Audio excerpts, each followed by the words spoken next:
Hey everybody, John RedEagle again, and this is part 2 of Who the Hell is John RedEagle? I just thought it might be a little funny, and at the same time really up to speed to give people an explanation of who I am and how I came about being where I am. I don't dwell on my past, and I don't talk about it because I'm not going there. I'm not headed in that direction is what I mean.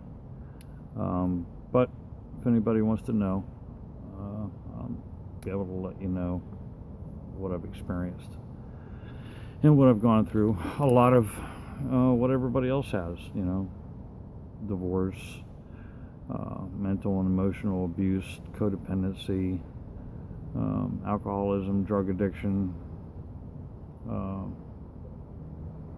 being a narcissistic asshole, selfishness, putting myself first, all that stuff. Okay, so that's it in a nutshell. And like I said, I don't focus on it, but I've learned from it, so here I am. I don't like labels. I hate them. I can't stand them. Anything with a label adds to division and separating us. And in our country right now, as of today, it's July 12th, we don't need any reason for division. We got enough problems. But the only reason that I let you know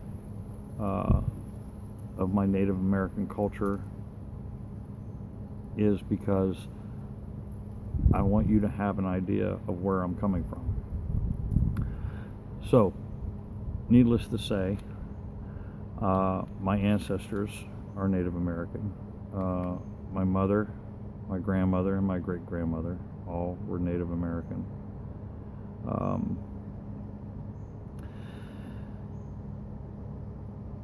I'd get into a whole history, all of that, but it's not going to matter, so I'm not even going to go there.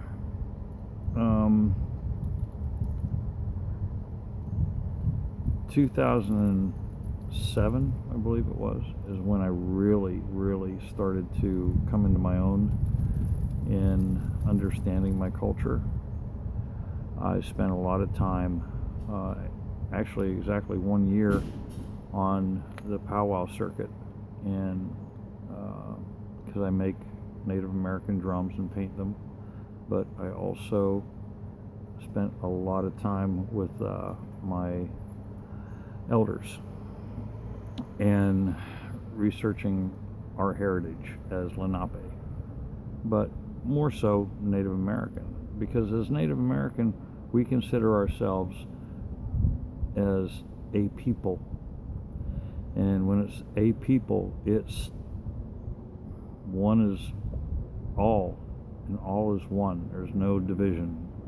That's why the circle is so important, because we all sit in unity together in this circle, and there's no one above or below or broken apart from that circle, if you understand what I mean. Anyway, I'm a Reiki master. I have studied sacred geometry and Merkaba since 2009, and studied with Jean Valo Melchizedek, who came out with the Flower of Life Volume 1 and 2, and also with Bruce Vanicus. We did a weekend thing with him in Youngstown, Ohio. I think that was also in 2009. Then there was also 2 or 3 classes, and one of them was the Advanced Flower of Life with Maureen St. Germain in New Enterprise, Pennsylvania, at Health by Choice, which was founded and run by my dear other mother, Dr. Ella McKelwee. Just a lovely soul. with that was also spent 4 days with a Lakota chief in Maryland. I can't remember the name of the town, and that was actually my first sweat experience, also in 2009. A lot happened in 2009, and came into fruition, and that was pretty cool. Then the following year, I went down to Cherokee Nation outside of Asheville, North Carolina. I spent 4 months down there, living with and studying with elders there as well. In the previous video, I mentioned RJ. He's a ceremonial pipe holder and a certified hypnotherapist and teacher of that. And I worked with him. There's also Dr. Darren Gormish, a good friend of mine. Darren and I worked with RJ, and to get just the two of us as well, doing different healing modalities, learning them, studying them, trying them out on one another, and then also on clients and everything. So that was pretty cool. That was actually every week for 2 solid years. And when we looked at the file, we couldn't believe that it was 2 years. But as a wounded healer, I mentioned it in the last video as well, Carl Jung said that the wounded healer can take what he had gone through and make it the power to heal others. The cool part about all of this is that when you come to me, you're going to know and understand that I first cleared up the majority of my shit so that I could help you. And that's the most important part. I don't really like talking about myself as far as my gifts and abilities, and talents and everything that I have, because I never expected it, you know, and I questioned it for a long time.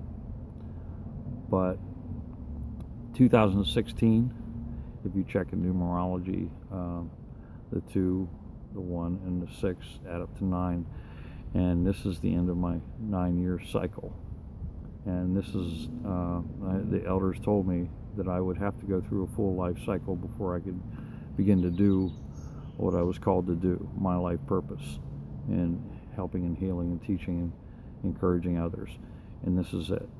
You know, this is the year, and that's why I'm beginning to put the videos out and speak on different topics and just put myself out there. As you can tell, all this started in 2009. 2007 was a big turning point for me, but I can also remember when I was a child, I was in Hawaii, and there were some things that happened to me there that I knew, you know, where I was headed, so to speak. And the same thing happened in California as well when I was 14, 15, and 16 in the 70s. But when I came back east in 1977, 78, you know, I fell into the same thing that everybody else does. Okay, it's time for you to, you know, start thinking about college and your career and what you're going to do with your life and this and that and the next thing. And so from the time I graduated in 1979 until 2000, I was bucking the system, even in the service. You know, I was one of these type of people that I knew I couldn't be contained. I was the rebel. I was the black sheep, so to speak. Got into some trouble here and there, like we all do. Started 2 businesses, they failed. 2 marriages, they failed. Wow. You know, it just, I can see everything that I went through that's brought me up to this point. And as the wounded healer, this is why I'm here. I'm here to help you. I'm here to do whatever it is that you need. Even if it's not me doing it, it's me referring to you in this vast circle of friends that I have in the spiritual holistic community to do that. And it's not about me, it's about you, you know. I have people drawn to me all the time because, you know, they feel it. My energy is of peace and love and unity. But granted, that's the outcome. But if you take me on as a spiritual life guide, I want you to understand that in dealings with me, I will call you on your shit in an instant. And I'm not going to be, I'm empathic. I feel where you're at and where you're coming from. But I'm not going to put up with excuses. I'm not going to put up with a bunch of crap. When we're dealing with this, we're going to do what we have to do to get the best results in the shortest amount of time. And you got to do the work. You have to do the work. I've done mine. I can guarantee you I've done mine. And with that said, I want you to also understand is that work never ends. It never ends. But it's like peeling away the layers of an onion. And because you're going to come to understand where energy is concerned and in healing and self-healing and, you know, the awareness of who you are and as a divine spark or a spark of the divine creator, that it's all possible, it's all accessible, and it can happen, and you can turn your life around. You know, 2 suicide attempts, being stoned out of my mind, being an alcoholic. Look, if I can turn all that around, I can help you do the same thing, you know. And that's my wish, that's my desire, is to help you.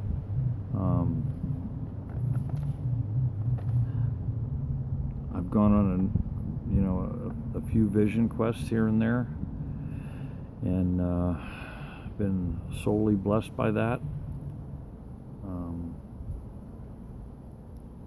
If you ever decide to do anything like that, please have someone who is experienced with it, that you can that can watch over you and guide you and advise you along the way. That's some heavy shit, let me tell you. Sweat lodges, I've built a couple, along with some other things that I've done, and boy, it's just, you know, that cleansing, that, you know, the sweat out, all that, and just clear yourself of all negativity and clear yourself out. I mean, we've done it in the middle of winter, we've done it in the middle of summer, we've done it every time of the year, you know, and on the full moons and the solstices and things, and it's more than you can put into words, really.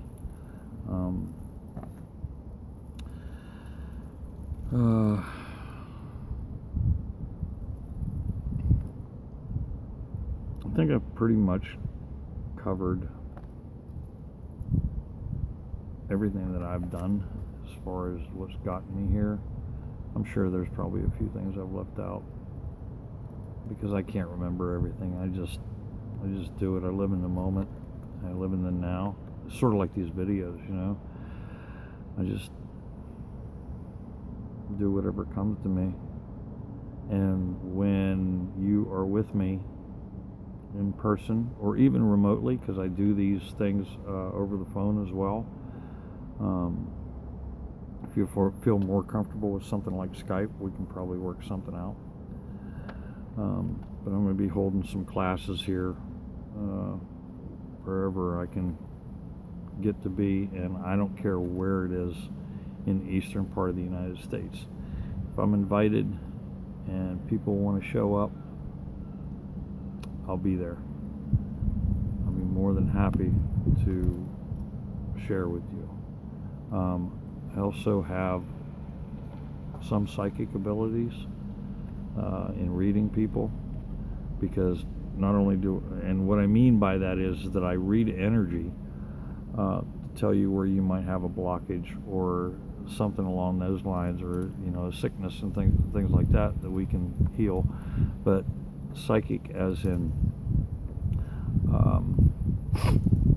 loved ones who've crossed over, and things like that. Messages, for example. I'll give you a prime example. Every one of my grandkids and my step grandkids, as soon as my girls told me they were pregnant, I told them what they were going to have before they knew, and I've been right on every one of them. There's 7 or 8, so I lose count.